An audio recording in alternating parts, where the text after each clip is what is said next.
In this lesson, you will learn about the be verb. What is the be verb? Well, be is a verb to start with. Remember, a verb is an action word like cook, laugh, drink, and dance. Be is a verb, but it is not an action word. I am sure you hear the be verb all of the time. In fact, these sentences are full of the be verb. Let's look. Is a form of the be verb. Am is also the be verb. And are is also a form of be. Let's look at the verb chart for be in the simple present.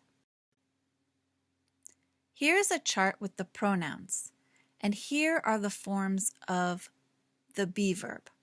I am, you are, he is, she is, it is, we are, you are, and they are. You can see there are 3 forms of the be verb. Other verbs only have 2 forms, but be is always different. You can see that be is strange because none of these forms look like be. There's no letter B in any of them. Also notice that the plural forms are all the same word. When do we use the be verb? Let's look at this sentence. Mark drinks water. Mark is the subject of the sentence. The subject does the action. Drinks is the action. Drinks is the verb in this sentence. Mark is the subject because he drinks. Okay, now let's look at this sentence. The water is cold. What is the subject? Water, right? So water is the subject, and what does water do? What action does water do? Nothing. Water doesn't do anything in this sentence. Water just is. This is when we use the be verb in English. We need a verb, but there is no action, so we use the be verb to connect the subject to the rest of the sentence. The water is cold. Is the verb, and we use the be verb to connect to the adjective cold. We need a verb. Let's look at some examples. Kate is a scientist. Kate is in a laboratory. Kate is smart. In the first sentence, Kate is the subject. Is the be verb that connects the subject to a noun, scientist, that tells more about Kate. In the second sentence, Kate is the subject. Is the form of the be verb that connects Kate to the rest of the sentence. Here it's a noun, a place. In the third sentence, again, Kate is the subject. Is the be verb that connects Kate to the rest of the information. Here, an adjective that describes her. Kate is smart. Be connects the subject to information about the subject. Here is Mark again. Mark is a runner. Mark is the subject. Is the be verb.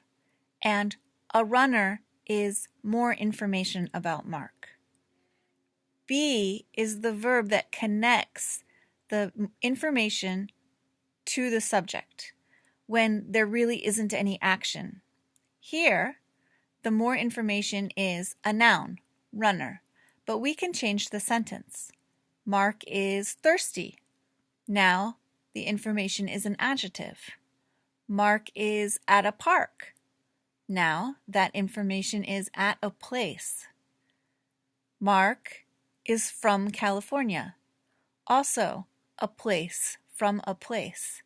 Be connects the subject to information about the subject when there isn't really an action happening.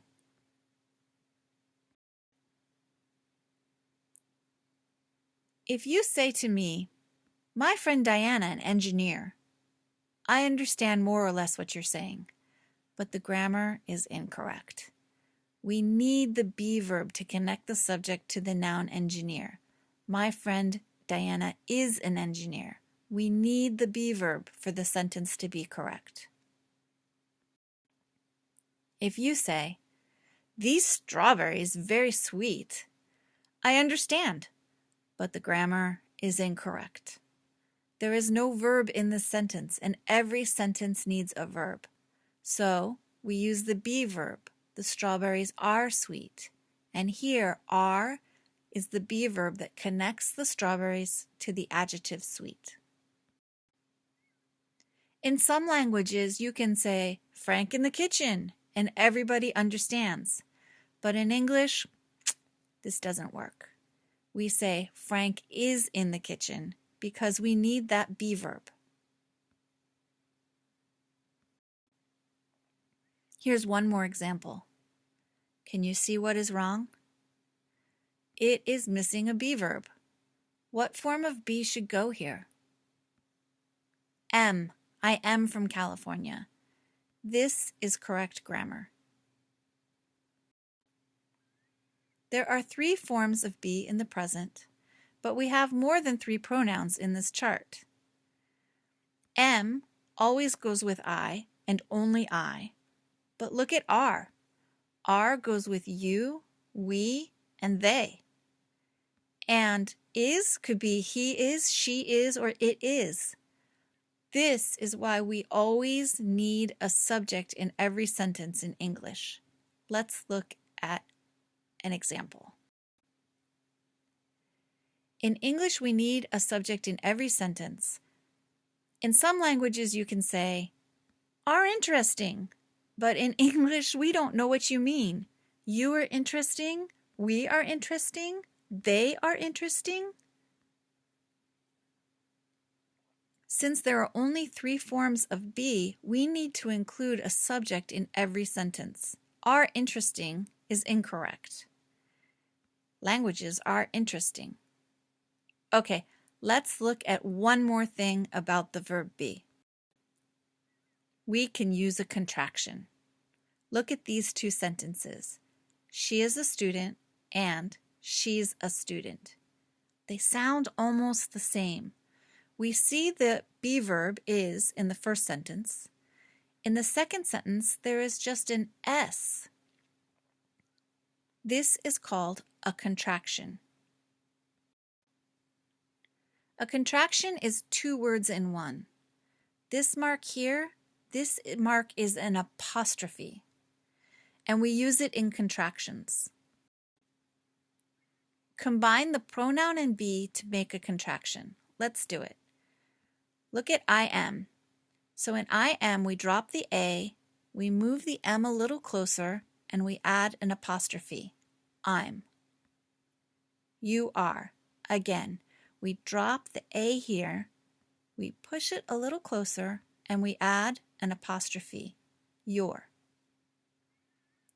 He is, she is, it is follow the same pattern. So drop the I, move the S closer to make one word, and put in the apostrophe. She's, its follow the same pattern as he's. We are changes to we're, you are changes to your, and they are changes to their.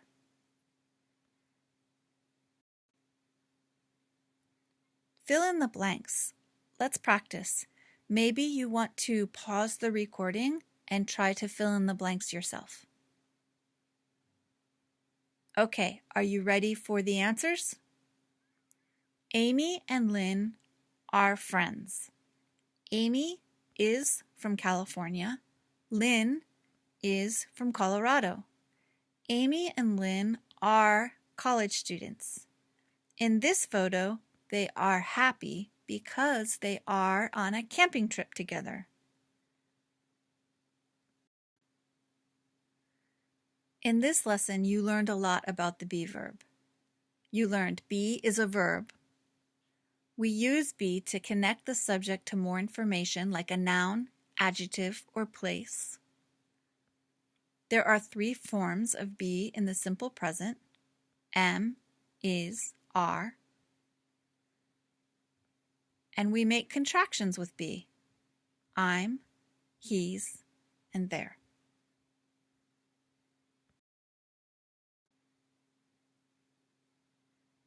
The end.